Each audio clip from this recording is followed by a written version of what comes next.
I wanted to get your thoughts on, this high school soccer journey culminating today in signing with, Stanford. It's been a long journey for you. It's been a very long journey. How have you kept everything in perspective with all the traveling and the back and forth and the... I learned to love all the travel. I get to meet players from around the country, players from rival teams that on the field you hate, but off the field you love. And I love that type of environment because I like the competitiveness on the field, but off the field I can take a step back and ask, hey, how are you? How's your family? And stuff like that.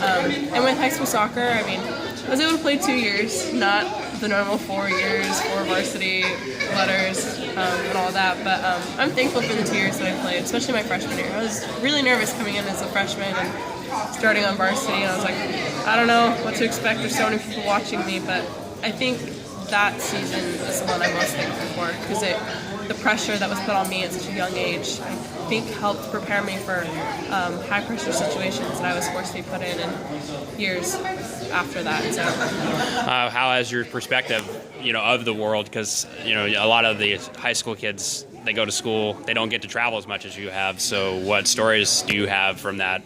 That you can share with your friends and have that experience to go on with? Probably some of the coolest stories that I can think of in regards to where I've traveled is when I went to Jamaica.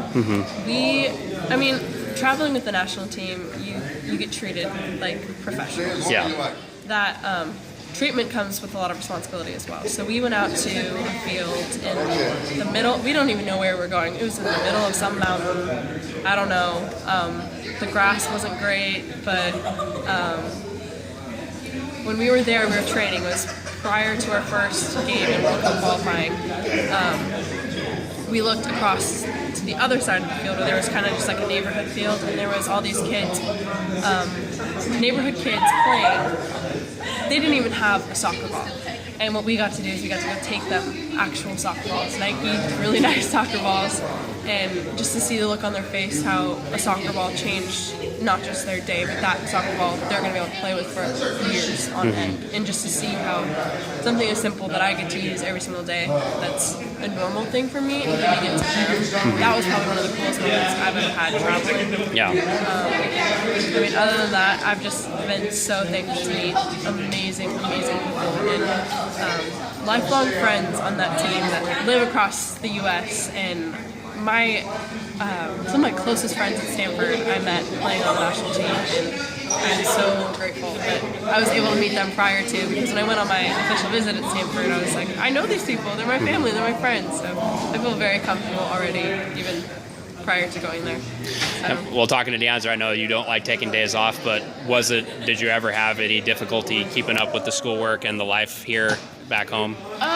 Keeping up with schoolwork, it's always going to be a challenge. I'm not going to lie and say that it's easy, because it's not easy. Of course it's not. I'm not the type of student that instantly gets something. I have to work at it, I have to study, I have to put in the hours to study. But talking to my teachers, I have no problem coming in after school. I have no problem saying I don't understand something. So if I need to ask a question, I'm going to ask a question. And my teachers, they had the same mindset that I did, and they knew that I was going to put in the work to catch up on my work and stay up to date with the rest of the curriculum in the class. And I'm thankful for their cooperation, because I couldn't have done it without the teachers. Because sometimes they had to give me work 2 weeks in advance, or I'd have to come back and learn something that they taught a week ago. And that's hard for teachers to do sometimes, because they have a lot of kids. But they worked with me, and I worked with them. I'm like, I promise you I'll put in the work. And it worked out. We just kind of had that agreement. And I would ask my teachers at the beginning of the year, and I'd say, here's my situation. I miss school. This is just, I don't know when sometimes, but it just happens. I'm like, I promise you I'll get the work done. I promise you I'll come after school. I promise I'll work hard. And they were like, okay, well, we'll help you. And I was like, okay, thank you. Oh, that support was, a blessing. I'm very, very thankful for the support my teachers have given me these last 4 years. So, what was it like to kind of reconnect with, Vienna, Anissa, and Sarah today? I know you played a little bit with them for the high school, but to all kind of share this experience today of signing.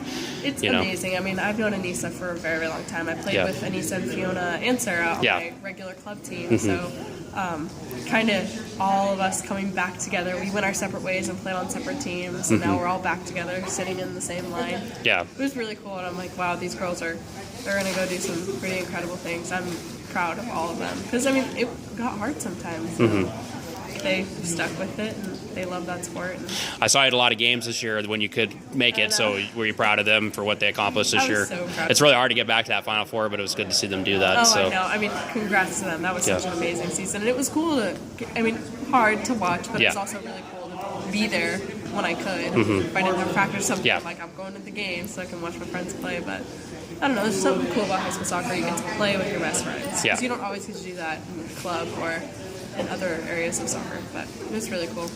What was it like to be one of those 12 athletes up there today signing? How proud are you to be from this community? And it felt really, really good. And I was so thankful to have everyone who came for me today. I had my very first soccer coach. He came. He's a close family friend. I had my favorite goalkeeper coach here. I had my physical therapist who helped me through. I mean, sometimes I'd call him on a Sunday night and be like, my hips hurt, help me.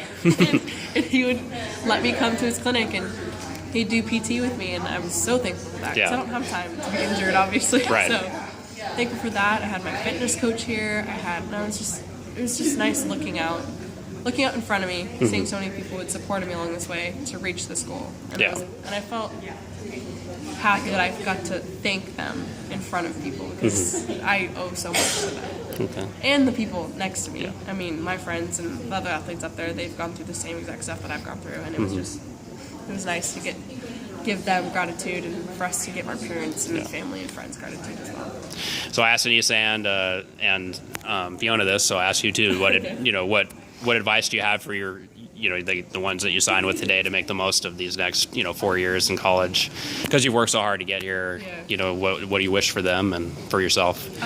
I think right now we have clear goals of what we want to come out of college, sports, academics, and new friendships, new family. I think to stay true to that beginning goal, don't stray off from that because it's going to be easier. You're going to be in a new environment, new people. There's going to be new things to do. But if you can stay true to that first goal that you had going in, I think that's what's really important. And don't ever shy away from working hard. Don't ever shy away from an option because you're worried about failure. Because sometimes failure is the one thing that you can learn the most from. And that's something that I would tell any younger athlete, younger student, anything. Don't ever shy away from something just because you're afraid to fail doing it. I mean, I've failed plenty of times, and I mean, I'm still doing something okay, I guess, in my future. So that's what I would say to them. Don't ever be afraid to fail. And if you do, don't hang your head over it.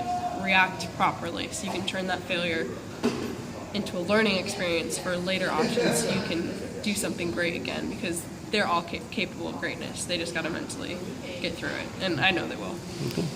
Well, thanks, Lauren. I appreciate it. Thank you. Congratulations. Thank you.